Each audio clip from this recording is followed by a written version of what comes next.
Hi guys. If uh this today we are talking about the beginning of the end of Uber and other gig economy apps. So in this video, we will be discussing two uh articles. I put them down in the description below if you want to read them over word for word. They are very interesting reads. If you are new here, well, let me start with this. I'm DriverLadyPro because I drive like a boss, but I try to stay classy like a lady. So if you are new here, please make sure you hit that subscribe button and the little notification bell so you can get more content just like this. And hey, if you are a returning buddy, please give me a thumbs up. If you are here because you are a rideshare driver or a delivery driver, you are in the right place. This channel is dedicated to help you keep your money in, get more money to put in your pocket, and to keep you in the know about situations that are happening in the ride sharing and delivery industry. And if you are interested, at the end of the week, I have a podcast called Rideshare Unite. In the podcast, we discuss the abuses that happen in the ride sharing community, and at the end we also have the second half is Ask the Experts. If you have any questions, I do have my email address in the description below. Check it out if you have any questions you want us to read on air. So this is a live stream video, so I am going to give a shout out to AZ Driver in the house. Hey, AZ Driver, you're number one, buddy, but I have 3 people in the house, and I need 3 thumbs up at least, guys. Okay, so tonight we are talking about this. This one is like a really interesting article. 2 interesting articles, and I'm going to start with the one article that is not as bad. The second article is really quite shocking, but this first article kind of talks about it's called the quiet death of the gig economy, and this guy is talking about how Uber and Lyft are like really it's more like a trend, and with like more and more how they're flooding markets with cars, and it's causing an environmental problem, and it's causing extreme congestion in the markets. And with the economy, actually the economy is picking up and looking better and better every day, which is giving us better jobs. And the fact that Uber and Lyft are not giving us, like, the jobs have no job security. You can get deactivated for anything. You break down on the road. They're not there to help you out. They don't help you with gas. You provide, and it talks about if you come to the table and you have to bring food to the table. In other words, you bring your car, you have to do all this stuff just to get a couple of these things, and really people are starting to realize how shitty of a job really, and it really talks like that.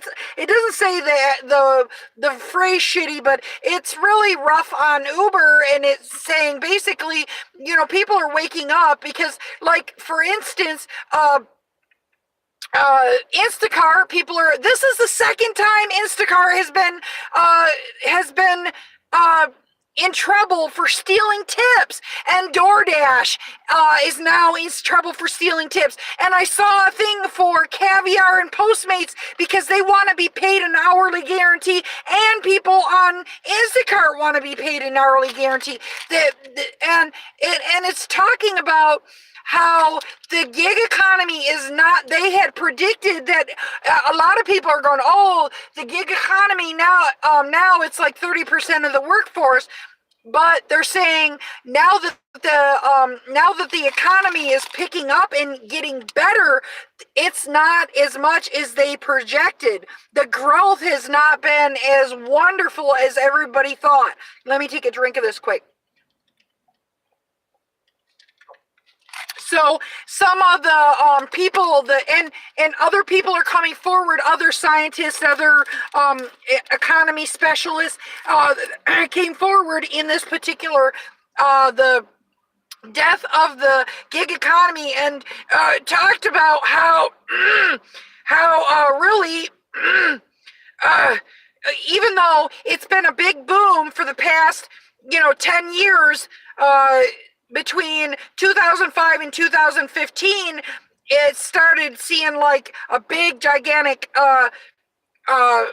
pickup in Uber and Lyft and all these gig economy jobs. Actually, they're finding that it's slowing down more. And so, hey, Franco, so eventually people will probably treat these gig economy jobs like maybe it'll be more like getting a job at McDonald's or something like that, where you're like, wow, I don't have like a tremendous amount of benefits, and over here has tons of benefits. I'm going over there.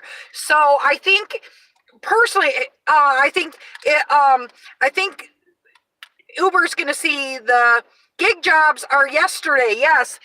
I think it's going to be, things are going to turn around. I do think the future is in tech. I really believe that. I know right now is in tech, but I think the future is in tech. I think we're going to have a tremendous surge of tech jobs. Tremendous surge of people. I mean, all these young people that are learning coding in first grade, second grade, they're going to end up being the tech giants of the future.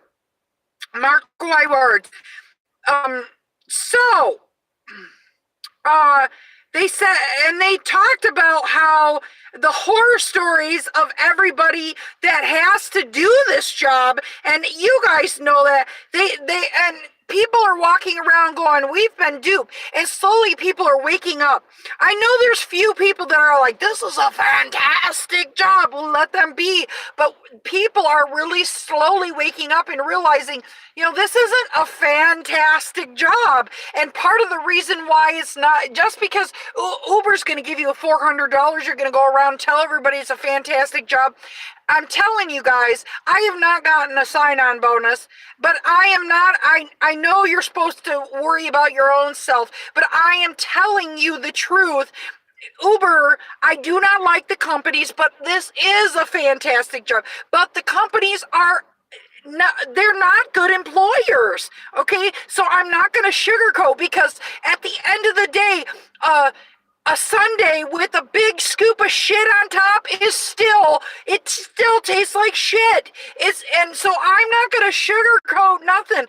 I'm not, that's not the type of person I am. I'm not going to be like, wow, we got a 20-cent pay cut, but hey, I'm making tons of money. Get out here and do it yourself. No. I'm saying, okay, this is great for like a little side gig temporarily, but people are getting out there and they're finding better jobs. Like I'm getting into doing the bus driving thing. I absolutely love it. I love driving. So hey, why don't I be a bus driver? Why don't I work in a different direction? So and when I first started this, I was not under the assumption that this is a career. And some people think this is a career. So this is not a career. Of course, it's a wonderful job in the sense you get to meet people, but there's a lot of dangers. Let's not be dumb about that. And Uber has like candy coated it and pretended like there's not dangerous. But we have 911 in the app. Yeah, but pregnant Lyft drivers are getting killed. Okay, that's not acceptable. Anyway, let me get off my thing. Let me go on to the next, they're saying like the crypto and the gig economy seem hot right now, and they're great in the recession, but they think it'll like recede like a tide, and it won't be such a big thing right now. Crypto, everything. Well, at least 6 months ago, crypto, and people are not, have been bitten by crypto, and they're like, oh, and they think that's in the same category as Uber, and they're one of the other things they said. The gig economy was a myth and a scam, and Silicon Valley needs to be held more accountable for regulations. So this is from Alan Kruger of Princeton University and Larry Katz of Harvard should actually be apologizing for not revising their estimates. So these people, it says, I think they're talking about those people that put out the estimates initially, but the person they're saying that's estimating about this, about how the gig economy is like actually slowing down. Good evening, Josh. Josh in the house. Hey guys. So the one that says the gig economy, and it says right in here, they're rough on Uber. They're like, maybe it's not a gig economy, but kind of like another form of slavery given a pretty name. Yes, and then they say in here, listen, they say, if anything, they seemed like scams for the destitute and desperate and debt-ridden. I feel a bit nervous about how manipulative an Uber driver can be just to manipulative an Uber driver can be just to earn a few extra bucks. So anyway, Chicago is pretty good. It's picking up here.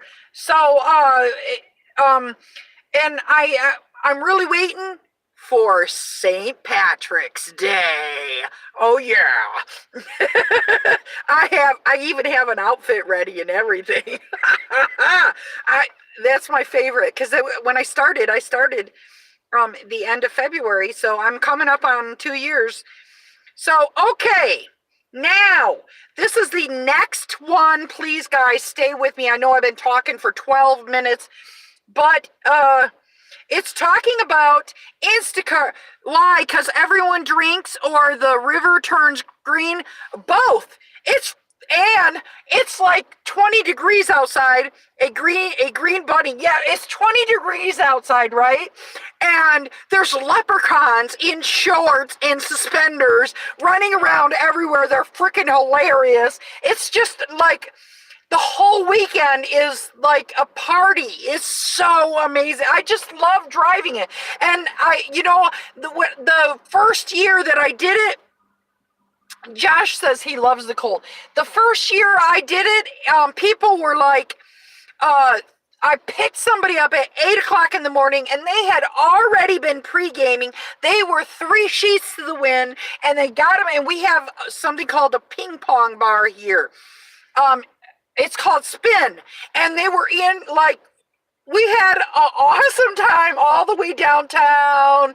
Yeah, and we had a fantastic time, and I was like, whoa. And I was new to Chicago. I didn't have a car, so I didn't know about the city of Chicago. When I started, I was like, whoa, oh, look at all this. Yeah, so it's a memorable time.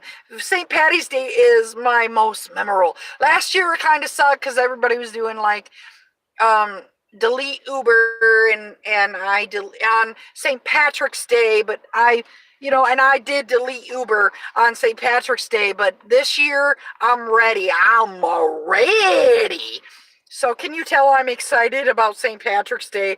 I know it's kind of okay, you would look good as a green bunny. And then Franco, I love apples. So No, that I have a green mohawk, like a green hair, and I bought a little green tutu also. So, and I bought my spouse a green tie. So, okay. So now that this is let me sum this up.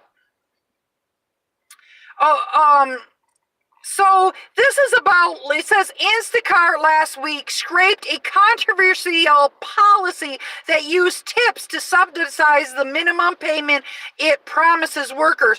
And DoorDash did too.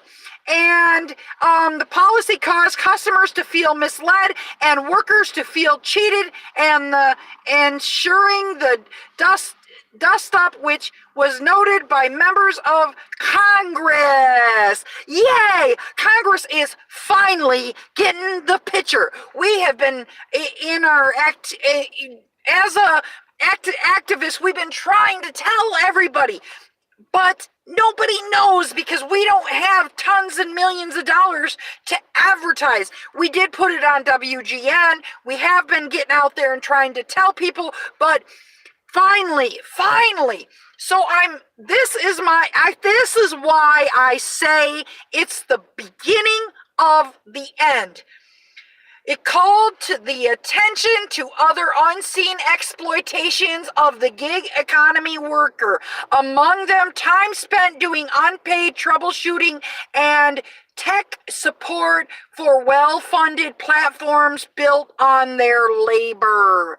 So a lot of times, of course, I'm sure everybody, and that doesn't even mention the unfair deactivations. That doesn't mention all the underhanded, the upfront pricing, all the underhanded. That's just the tip of the iceberg. While certainly a cost saver, the strategy could be a liability as regulators and the public have turned a critical eye toward Silicon Valley. So finally, people are waking up. This is what this and this. They're talking about wage theft. Says U.S. Rep. Ro Khanna, while she was talking to Fox News. She's a Democrat from Silicon Valley. And basically she's saying, I mean, this is like a bipartisan issue. This isn't just, something that is just, a Democratic issue. No, this is like, both sides need to come together on this. This is not, the wage theft is no good. So it says, unlike the freelance hackers who sometimes earn real money from reporting security vulnerabilities to tech companies, gig economy who spends hours on the phone, blah, blah, blah, customer service, all that. So basically, it talks about how we're getting ripped off talking to some customer service, spending our spare time, and we're not getting paid for that. And there are so many other things that we don't get paid for, like cleaning out our cars. All the things we don't, the little extras we don't, in order to make sure that we have a job. I mean, there's so many things we already don't get paid for. And then it says, with heavy workloads and little ability to actively resolve the daily issues that the gig economy encounters. That is so important, because that's why we're saying, look, this isn't right. These agreements, and then we're kind of caught in the gray area because we can't bring these people to court. We have to go to arbitration, or people like that don't have arbitration costs. All they can do is do what do you call it? They can do they can sue them, but when you have like a multi people suing all at once, you get a check for $20. because after it's spread around, you don't really get the tips that you actually lost back. You get like a check for $20 at the most. You don't actually get your payback because you have to pay the lawyer, and he lowballs and all that shit. So, after people, it talks about how after people they started threatening not to use the company, and right now it says that Instacart is going for their IPO.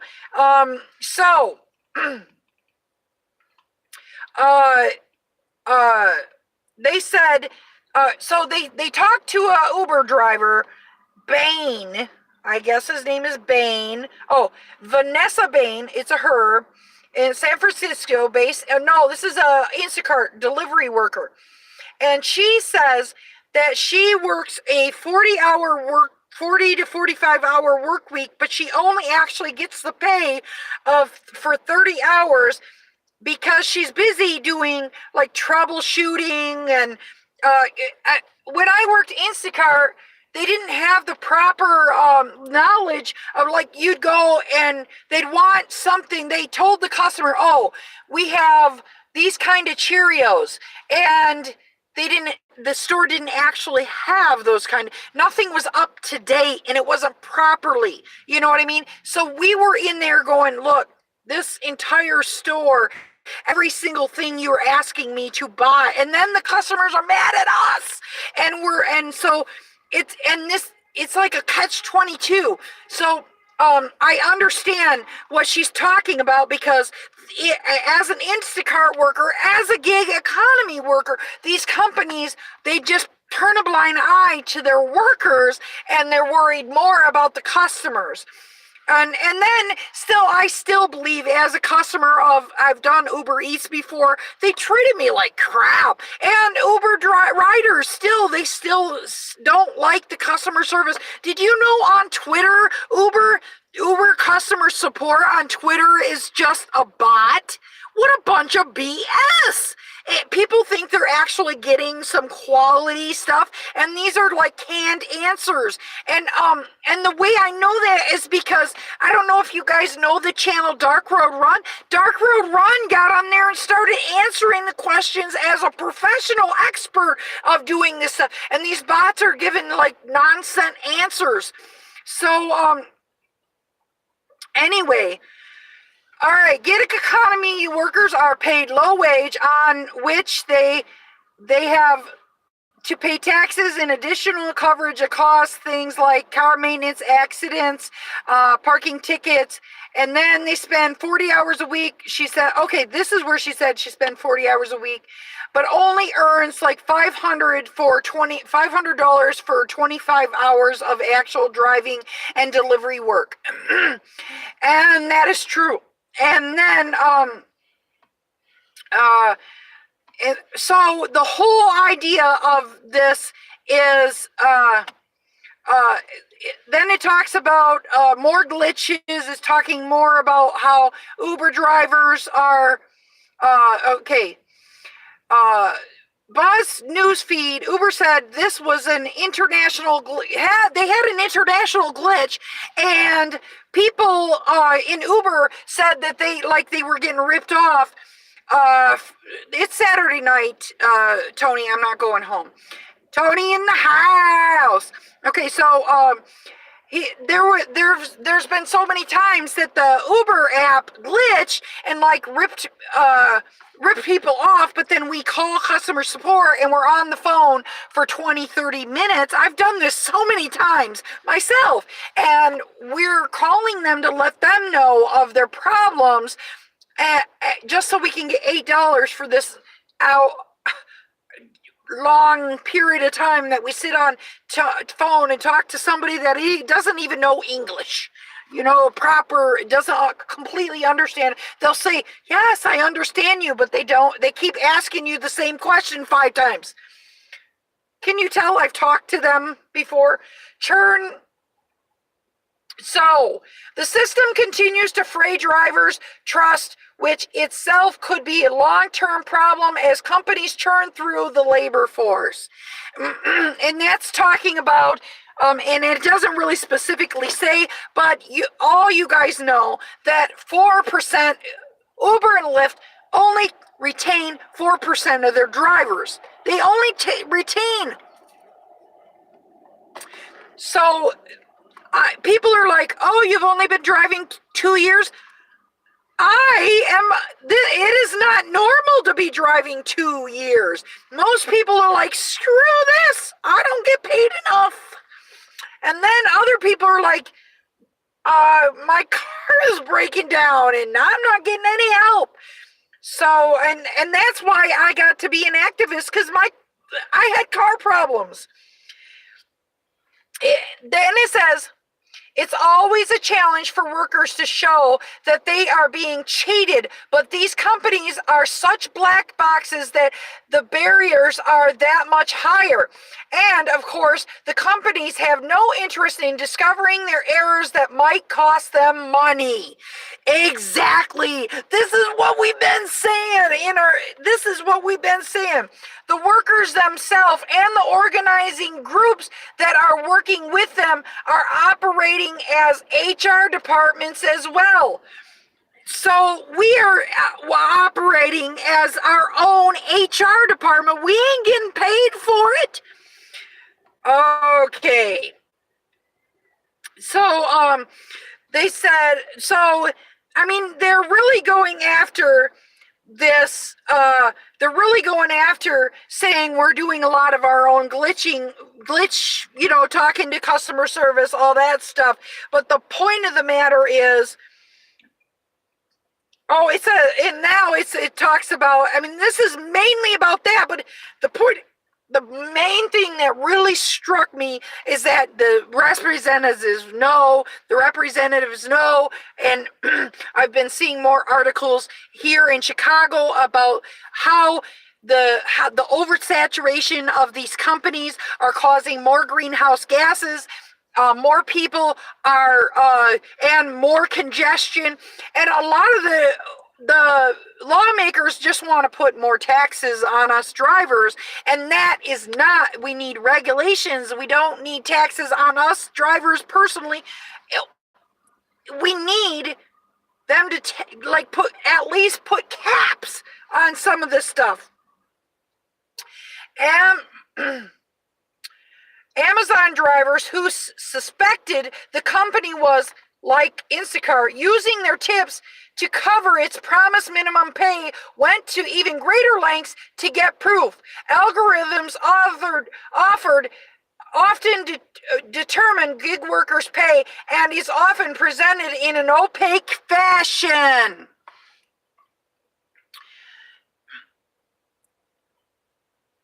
He said, "Oh, you still at the show, Tony?" And then Frank says, "Oh, it's closed." So it's pointing out in here.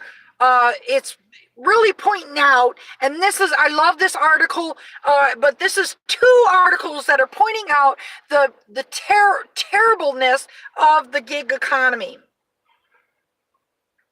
It said,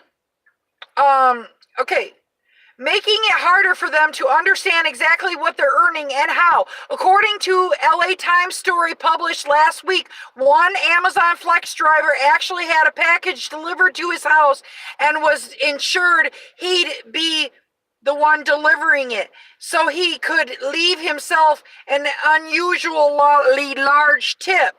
When the tip didn't appear on his payout that week, he was able to confirm that Amazon was using tips to subsidize minimum pay guarantees. Amazon confirmed this, but it won't be changing its policy. Sage Wilson, communications director working Washington, the labor group that helped elevate the Instacart workers campaign, knows firsthand. So basically, this guy, he's been organizing. They're hurtling from one glitch scandal or lawsuit to the next. That is true. Uber keeps doing these, having all these scandals and yeah.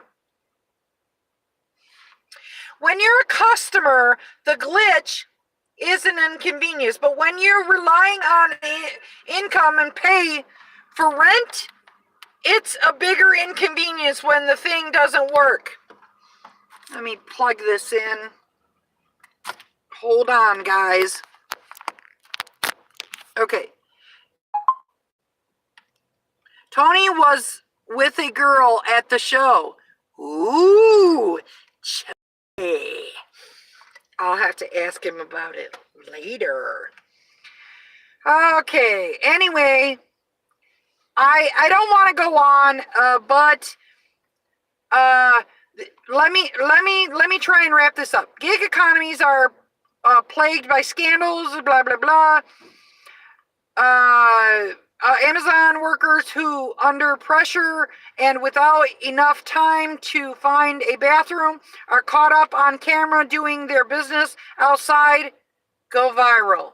Really? 2 years ago, thousands of customers decided to delete Uber over the company's decision to raise pay for drivers. We need to start a new delete Uber movement, delete DoorDash, delete. We need to start, delete DoorDash, delete Instacart, delete all these companies. And that's what I think.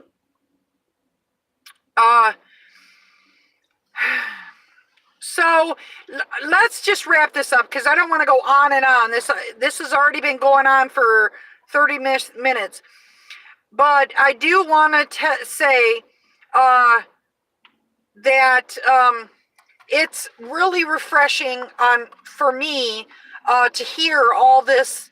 And I really feel like now that I've read that the House of Representatives, people, there's more people getting an eye on this big problem, but really, and I have called my representative, but and I encourage you to call your representative. I encourage you to call your state, the Senate, people in the Senate, and just, I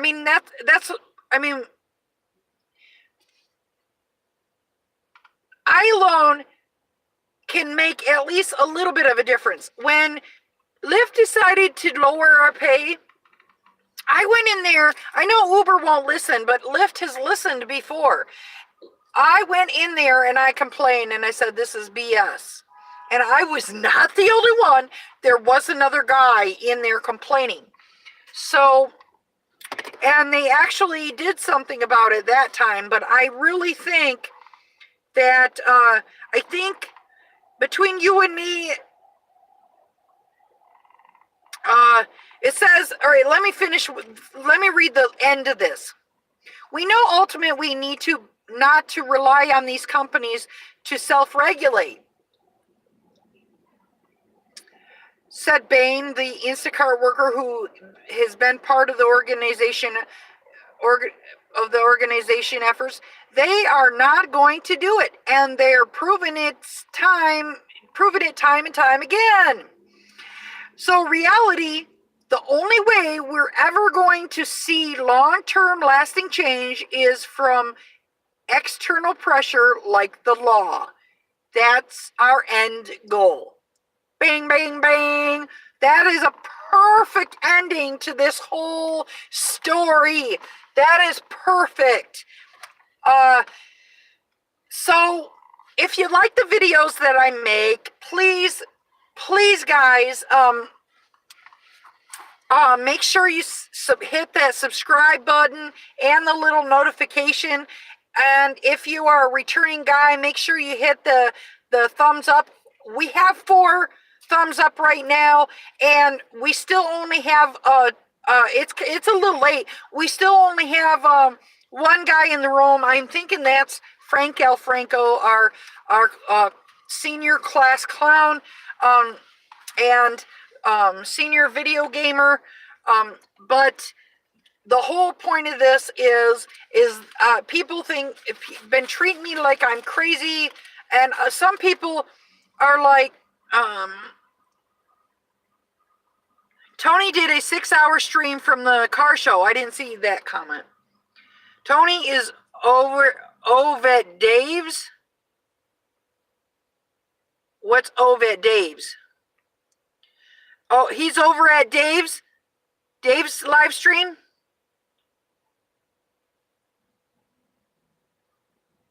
I don't see the video from the show, Tony. Did you repost it? Huh. Oh, hi, Fat Man. You know what, Fat Man? Hey, Fat Man. Fat Man in the house. Okay. And then Frank Del Franco says, hey, Fat Man. So, Fat Man, I was thinking today, we need to get together and do a collab, do something. You know, there's so many channels around me that I could do a collab with, and we need to do a collab sometime. I don't know about what, but we'll put our heads together or something and do a big collab. Do that dance, girl. Do that. Oh, this is my ugly dance. This is what my daughter was like. My daughter was like, Mom, when I was younger, I used to think you danced so dumb.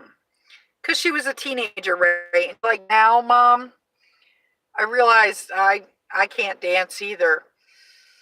So we know we can't dance, so we do our ugly dance.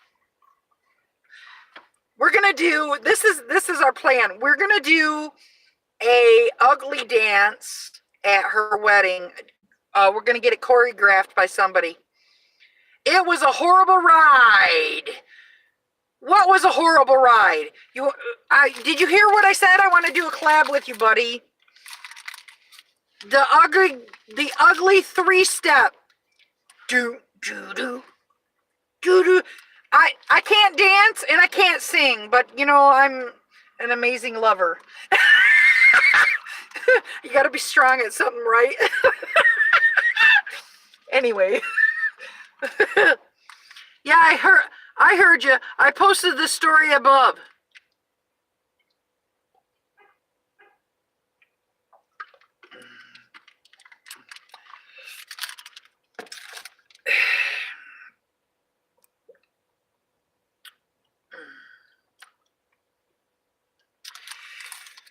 So, it is Saturday night. In just a couple hours, I made like $55. So, things have been popping. It wasn't too long, and I had the money go, and I was like, wow, look at that. Everybody is headed out right now.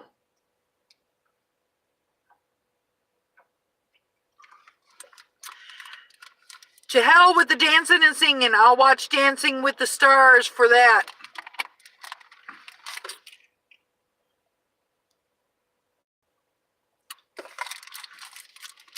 Well, Franco wanted to see my dancing. Oh. This is more like, remember that song, Walk Like an Egyptian? There you go. I self-entertain. I'm a happy person. I entertain myself. I'm like walking around entertaining myself. Oh, New York City driver log in the house. Hey, buddy. Hey, buddy.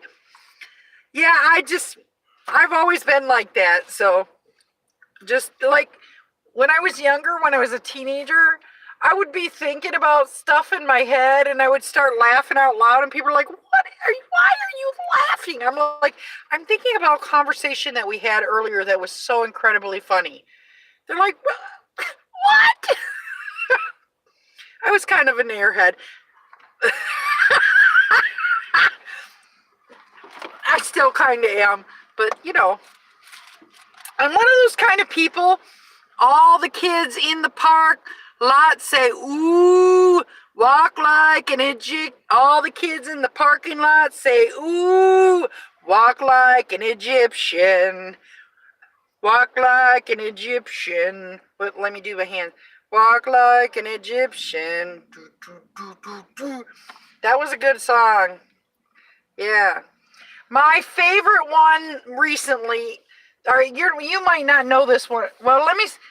My I absolutely love like Madonna and "Don't Quit Your Day Job." Thanks, buddy.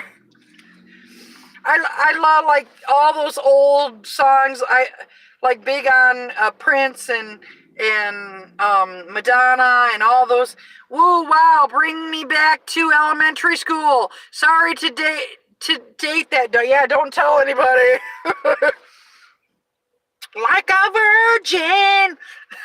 I love that song. But I can't sing it. Yeah. But I absolutely love Madonna. She's my fave. Madonna, Prince, Thriller. Oh, yes. Michael Jackson. Yes. Anyway, what a fantastic night it has been. I had, I love this job. I had some fantastic people in the car. I have such absolutely wonderful conversations. I was just taking some. Don't tell anyone, but I love I like a prayer song too. You know who I also like, and she was here last year. She was here. I think it was Rod Stewart and Cyndi Lauper. I love them both. I know Rod Stewart was actually my stepdad's favorite, and I just heard it all the time, so I love it. Yeah, but I love some Cyndi Lauper. Yeah, yeah, and Joan Jett, of course.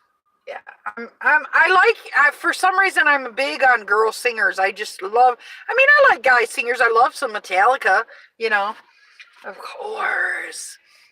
AC/DC, I love that. Yeah. But, anyway, what are you guys' favorite music? Frank, do you like Frank Sinatra?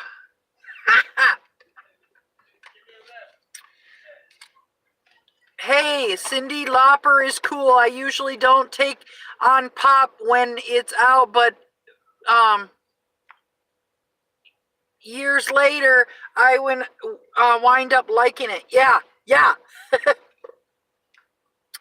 Back when it's proper, you were like, what is this crap? But then, yeah, I understand that. You know what ABBA, yeah, ABBA, yeah. That was big. I have family in Germany. That ABBA was big in Germany. I remember writing my family in Germany, and they were like, "ABBA's here," and I was like, "Oh, cool."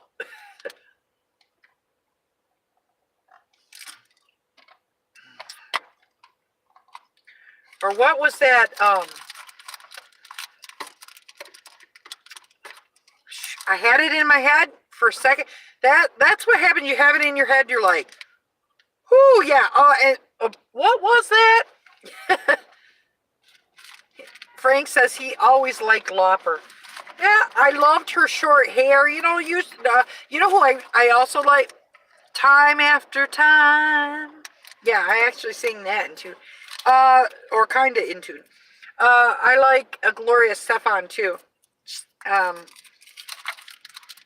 I also like Toni Braxton. I don't know if you know. She's a little bit more 90s. But yeah. I'm a big female. I like guy singers, but I'm like big on the female singers. I think so did I miss your words about Uber and Lyft? I did tell about how Uber, well, it was more, the beginning was more about Uber and Lyft. It was actually about the gig economy and how the gig economy, these two economists, like, sorry, I tuned in late. Okay, so these economists came out and they were like, "Oh, the gig economy is taking off so much, it's doing this just fantastic, blah blah blah, and it's gonna grow and grow, and there are people still going around, it's gonna grow, it's growing and growing, and now there's new reports, I just read it, this one was saying, not only was it saying the gig economy is actually dying, that because they're treating their workers like crap, and it's going to catch up to them. And I know these people, I know they're just treading water, and hopefully there will be legislation that comes in place before they get their IPO. But it was called the quiet death of the gig economy, and it talks about these people, like these companies like Uber and Lyft, skirting the laws, and like for instance, we end up, and it was talking about how we end up spending so much time on the phone. We get ripped off $8, but then we end up spending a half an hour talking to their tech support, and then we still don't get our $8. And it's not even worth $8. Let me fix this darn thing. Somebody is texting. I gotta put it on mute. Okay, sorry guys. Mute until I turn it back on. Thank you. All right.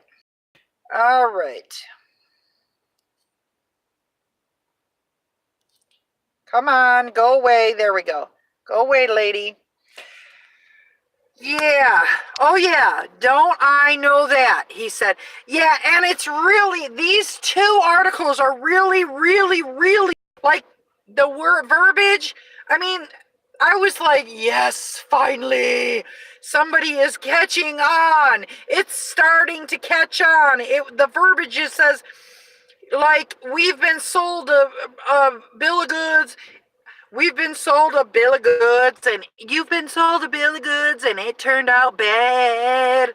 It was a bad song by Smokey Robinson. So it's saying that these people were saying the gig economy would grow by 60 to 80%. This Alan Kruger and this Larry Katz, one from Princeton and one from Harvard. And then the guy Berger, according to Guy Berger on LinkedIn, he's saying these guys are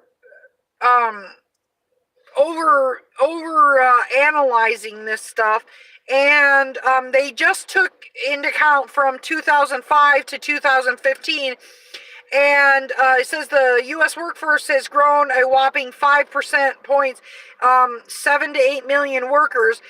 But the trend, it's just a trend. That's what they're saying. They said the Lyft and Uber, with Lyft, Uber set to go public with IPOs this year, that to be part-time drivers with them is somehow desirable or helpful to make ends meet, has all but dried up right before supposed autonomous vehicles and self-driving cars starting to hit the street in various ways.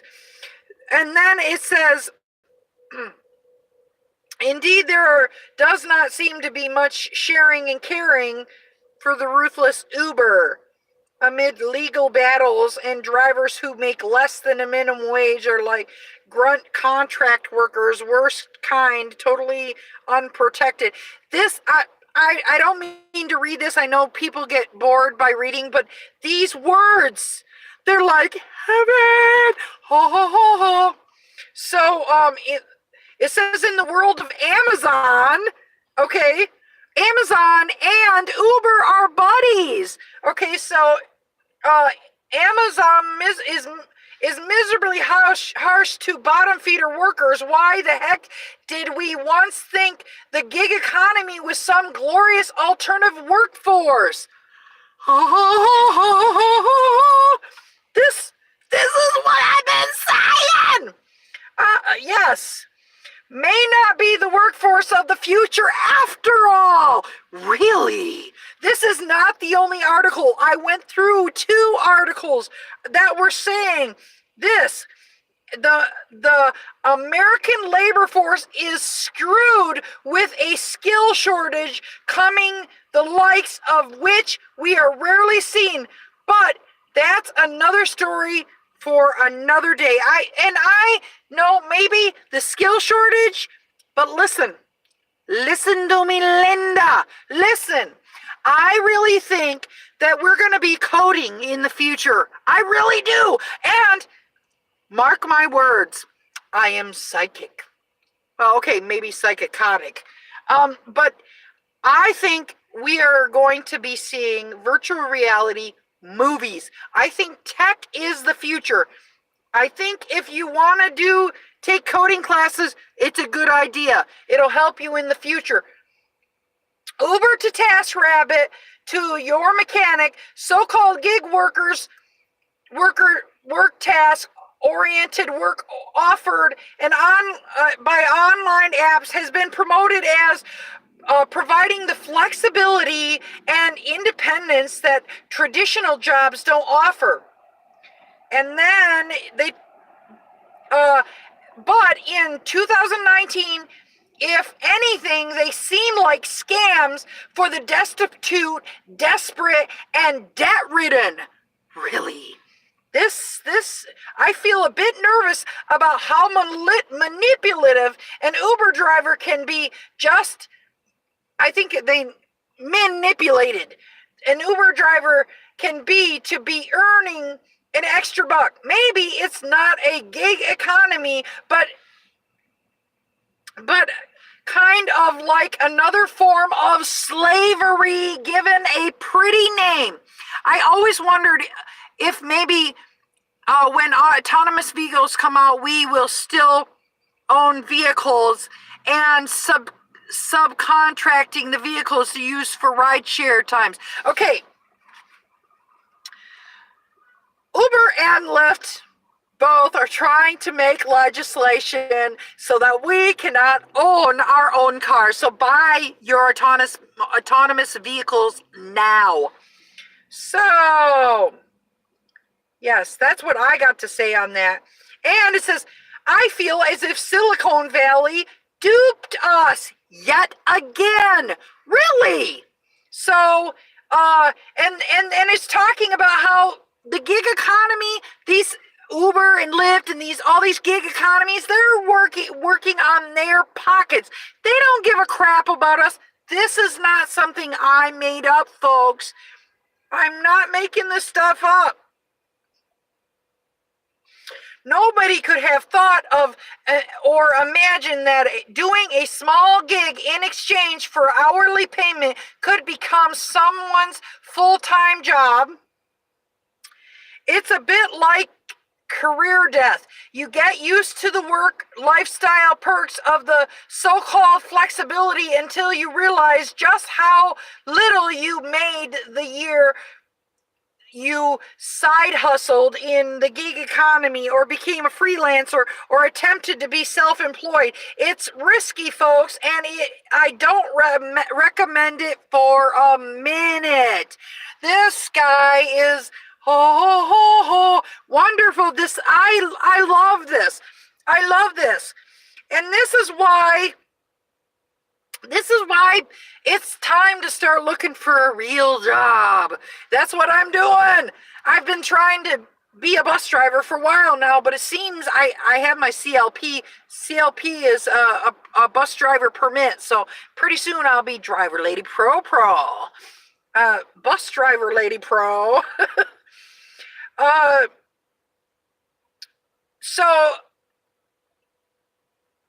anyway, it goes on to bash Uber, Lyft, all these gig economy, like Uber, TaskRabbit, or Turo, even blah, blah. Yeah, it even throws Turo's name in there. It says you still be a lady, but you'll still be a lady. Yes, I'm classy like a lady. Yeah. So it says the gig economy was a myth and a scam, and Silicon Valley needs to be held more accountable with regulation. I think that's good. And then I don't know if you, and it's talking about these guys' estimates weren't good, but let me read. The gig economy was supposed to be the future of work, but it ends up hurting more than it helped. And we left it. Just as we should kill Uber. Maybe I should have named this We Should Kill Uber. Yes. So anyway, guys, the in the other article, it talks about how Instacart, DoorDash, Postmates, and Caviar, how they've been stealing, and Amazon have been stealing tips, and apparently it's legal. But thank you for recapping. Sorry that may take the video too redundant. No, listen, people can drop off if they want. I don't mind. The whole thing is the thing about all these people stealing tips has gotten the attention. I mean, sometimes bad crap has to happen in order for people to actually see it. And yeah, the DoorDash thing is astounding. Well, okay, DoorDash isn't the only one doing it. Amazon Flex, they're doing it. Instacart, they're doing it. Instacart's been doing it. Postmates and Caviar are getting sued. But I don't know if they're stealing tips. And DoorDash for sure is stealing tips, for sure. And even though they're saying you get 100% of your tips, they are false leading. It's like, you know how they say how if you put a price on a product and you're going to buy it, and then they charge you the wrong price, they can have to pay you back plus extra. Yeah, I think that's what's going to end up happening, because in their thing it says, in at least DoorDash, I think they're going to end up losing it. But I think that all of these class action lawsuits, is just going to get the attention of the Senate and the state representative. It's already gotten the state representatives' attention, and I think that's why I named this the beginning of the end of Uber and other self gig economy apps, because I don't think they are going to be doing this crap for very long. If they do actually get their IPOs, say they get their IPOs, I think their stocks are going to drastically drop. And then here's another thing. I just read that Lyft, they're doing this thing. I don't know if they did this in Uber, but they've done this. Amazon did this. Some other companies, Facebook did this. They gave the founders what is called super stock, super voting power, so that if you have super voting power, these people that buy little stocks over here actually have no say. The only people that really have the say is the people that have super stocks, which are the founders, who have super voting powers. And they said the New York Stock Exchange can be pressured into changing that right quick. So Lyft has just done that so that, like say for instance, Uber doesn't buy some stock in Lyft and take it over.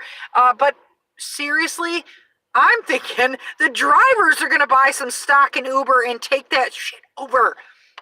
Or Lyft or Uber. Do you know, over here, I found not paying what they say they are if they have a surge.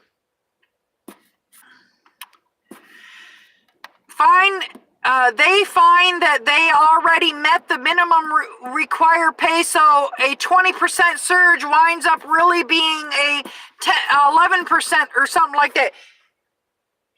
Yes, that is why, listen, New York City driver log. That is why I am part of it's called the AIW, the Alliance for Independent Workers. It is nationwide. And although we do have Chicago rideshare advocates, and I am part of that, I am more part of the Alliance for Independent Workers in this, and the Alliance for Independent Workers covers all gig workers.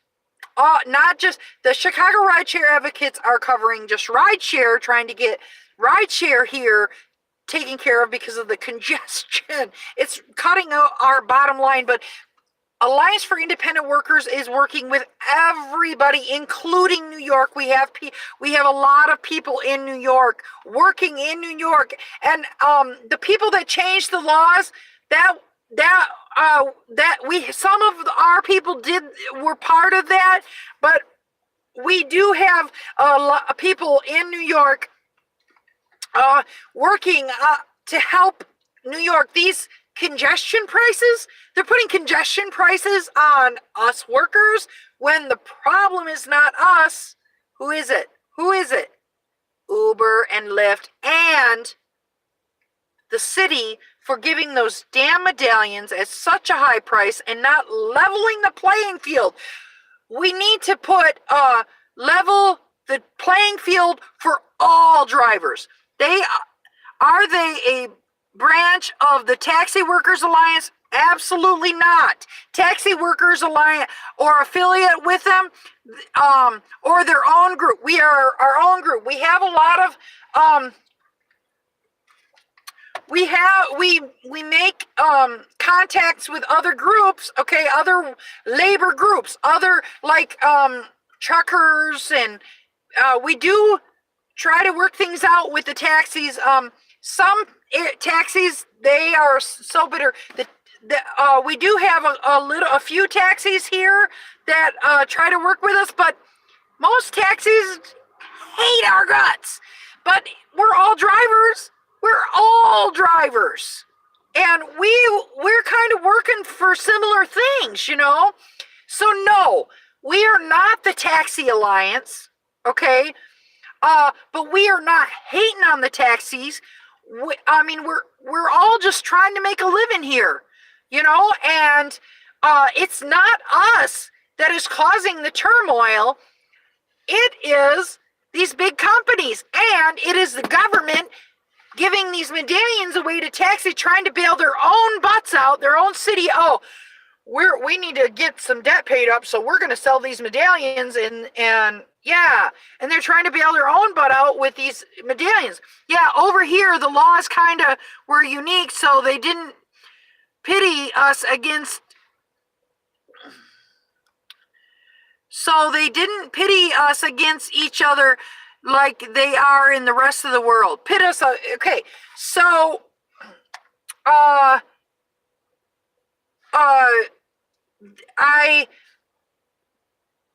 we are trying to make a level playing field. That is, we're asking for transparent. The Alliance for Independent Workers, they have like 3 or 4 goals. One of them is transparency.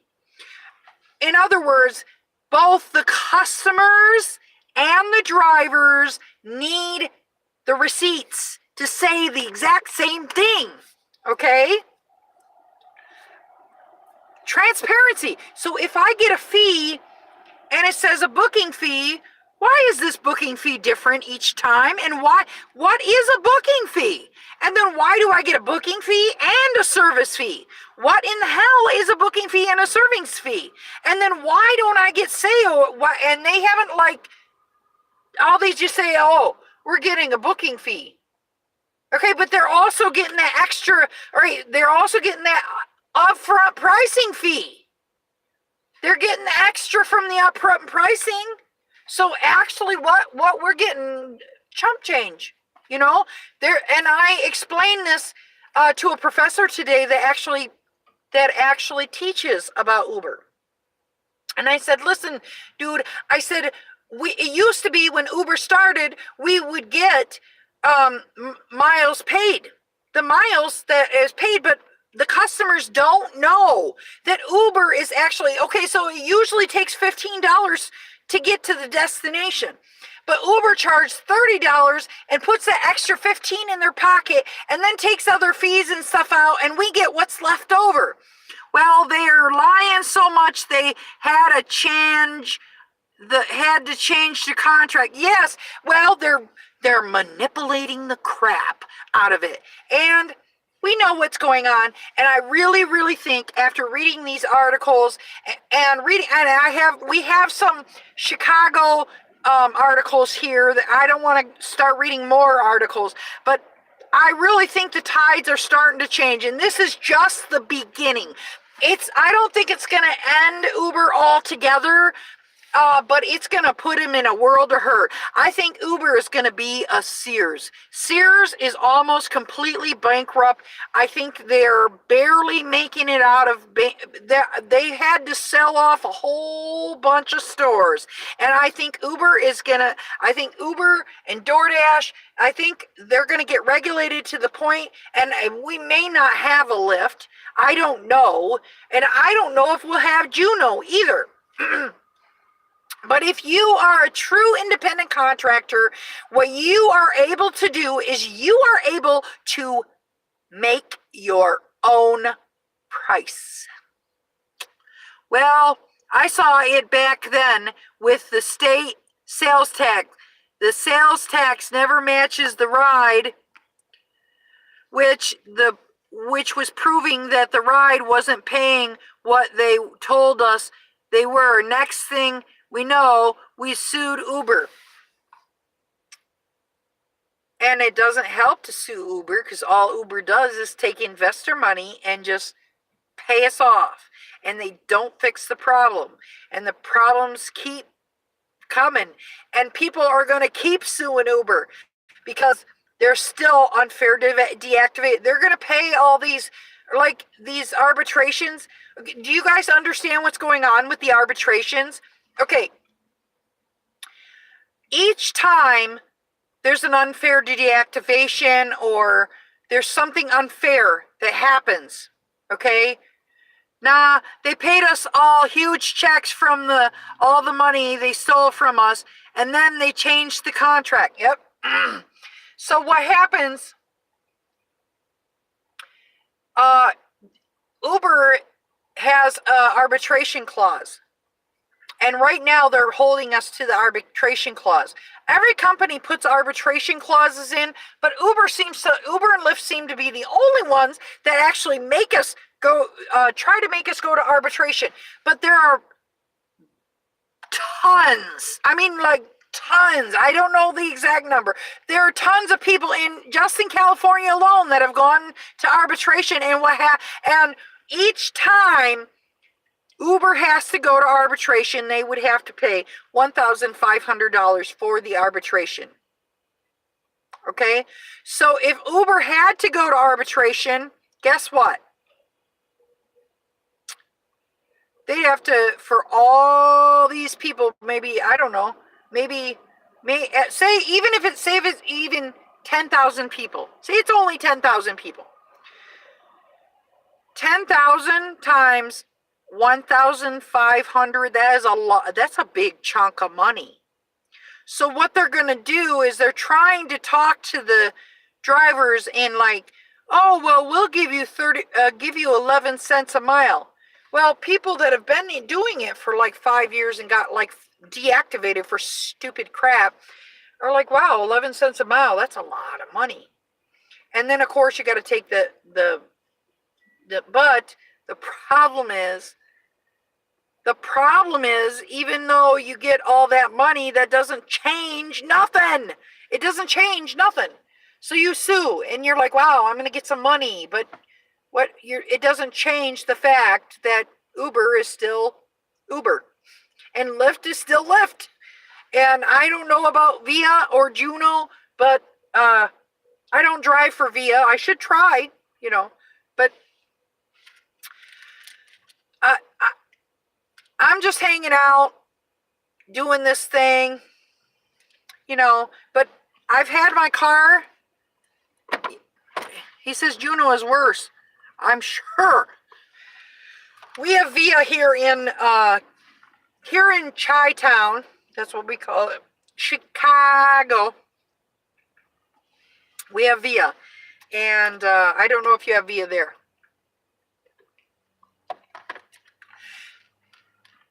They need to stop doing congestion prices on the drivers. We are the workers. We are the little guys. And of course, as always, crap rolls downhill. And that is the worst part. You know, they should be doing the charge like on Uber or something. Yeah, like you already have a van. It's worth trying Via out. I don't have a van. Like, if you already have a van, it's worth trying Via out, but I found them to be too scammy. Yeah, kind of like Uber Express Pool. Or Lyft shared. I tried Via with my Camry for 6 weeks. Then I quit. I have a Toyota Corolla. What year is your car?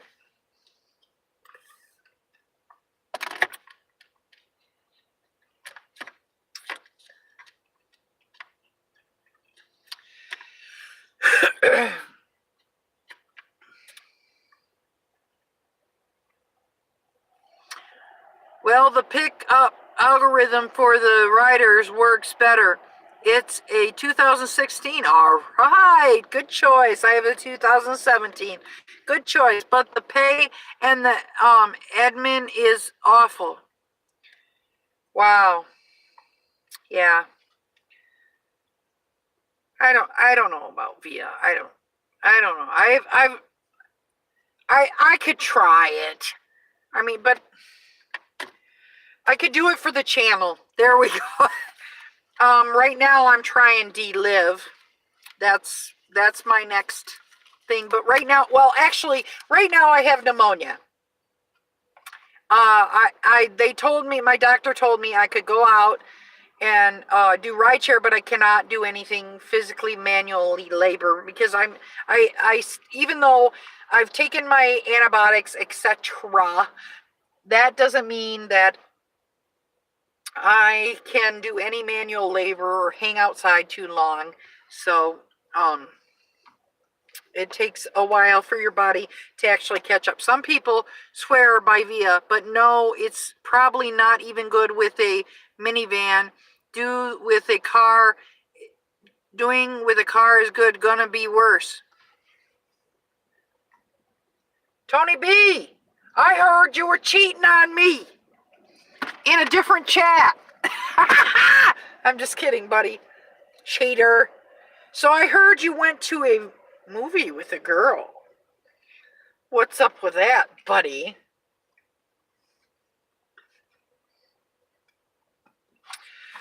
All right, well, we need to get this wrapped up. I've been doing this for an hour and 12 minutes. Tony B, give me an extra thumbs up. No, I didn't. I went to the auto show and I saw my friend. Oh, I thought you were on a date. He was with his cousin. Oh, it's a dude. Oh, hey, if you want to do it for the channel and you don't want to get up and stuff, Via might work. It keeps you in your seat. It's a boy and a girl. Oh, okay. All right, awesome. We can talk about stuff later anyway. Are we getting together next Saturday, buddy? Go home, please. Okay, no, it is 11:26. I don't think I could try to put my but seriously, it's good money right now. Why are you saying that on live? What? Saying what on live? That we're hanging out next Saturday? I'm just saying. I thought we're getting together next Saturday. Do you want me to come over? Well, we can talk about it later. No biggie. It's all right. Anyway, we will call it a night, buddy. I've been talking for an hour and 14 minutes. When I come home, my spouse is going to be like, why have you lost your voice? And what can I do to have you do this more often? We can meet then. Yes, I bring my spouse to work at 2 o'clock so I can head towards your house after that. Unless you want me to leave earlier in the day. All right. We'll talk about it later. All right, I'm gonna say goodnight. Thank you, New York City Driver Log. Thank you for being awesome, staying through the whole video. You're awesome. Tomorrow night, 8 p.m. Central Time. That's 9 p.m. your time, New York. Franco. Have a good night. So, tomorrow night is the podcast. I can't wait. All right. Let's do this. Hustle hard, but hustle smart. And if you don't hustle smart, take your broke ass home. DriverLadyPro out. Hasta la vista, baby. I'll probably be struggling to make as much as I can. Okay. All right. Talk at y'all later.